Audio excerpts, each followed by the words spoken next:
एक गांव में एक छोटी लड़की अपनी बूढ़ी दादी के पास ही रहती थी, क्योंकि उसके मम्मी पापा उसको छोड़कर कहीं दूर चले गए थे। कुछ दिनों तक तो वो लोग उसको पैसे भेजते रहे, परंतु अब उनका कोई पता नहीं था। छोटी लड़की का नाम था रानी। वे लोग बहुत गरीब थे। उनको अपनी जरूरतें पूरी करने के लिए दूसरे घरों में काम करना पड़ता।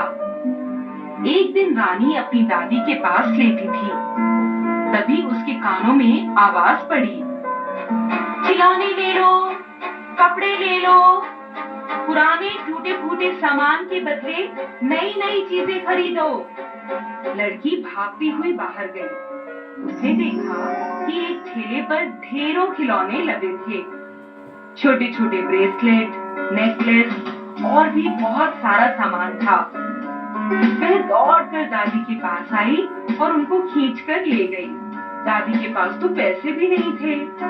दादी गई, उसने खिलौने वाले से दाम पूछा, पर दाम सुनकर वह रानी का हाथ पकड़ के अंदर ले आई और उसको समझाया कि ये तो बहुत महंगा है और ये सामान बेचने वाला भी बहुत लालची है। रानी आंखों में आंसू भरकर दादी के पास आकर लेट गई। अब रानी रोज उसी खिलौने वाले का इंतजार करती। एक दिन फिर उसके कानों में वैसी ही आवाज पड़ी, खिलौने ले लो, कपड़े ले लो, पुराने टूटे फूटे सामान के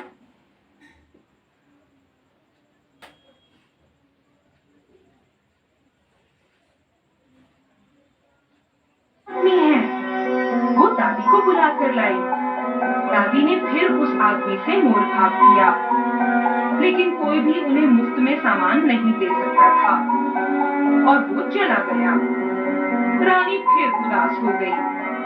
अब रानी का मन किसी काम में नहीं लगता था, क्योंकि उसके मन में तो खिलौने वाले के सारे सामानों में पड़ा एक सुनहरा ब्रेसलेट लेने की धुन सवार थी।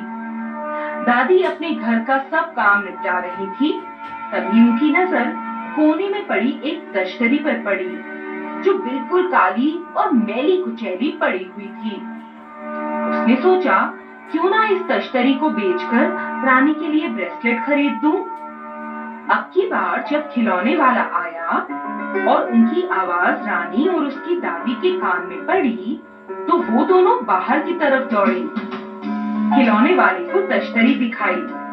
उसने उसे घुमा फिरा कर देखा, फिर वह समझ गया कि ये तश्तरी तो सोने की है।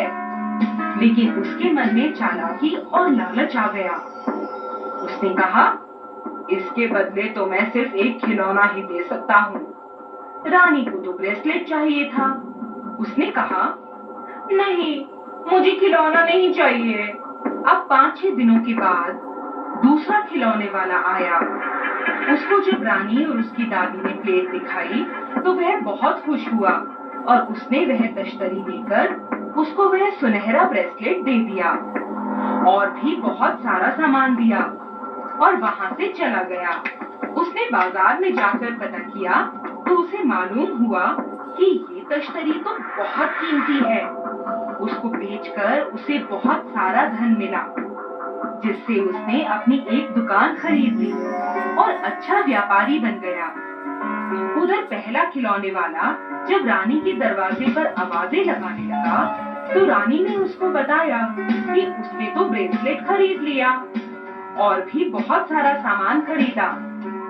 अब लालची खिलौने वाले ने अपना सर पीट लिया, क्योंकि वह तो इसी चालाकी में था कि इन लोगों को बेवकूफ बनाकर वह तश्तरी ले जाएगा और माला माल हो जाएगा।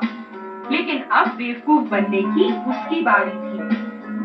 इस कहानी से हमें ये शिक्षा मिलती है कि हमें किसी की कमजोरी और मजबूरी का फायदा नहीं उठाना चाहिए, वरना हमें भी उस खिलौने वाले की तरह धोखा खाना पड़ सकता है।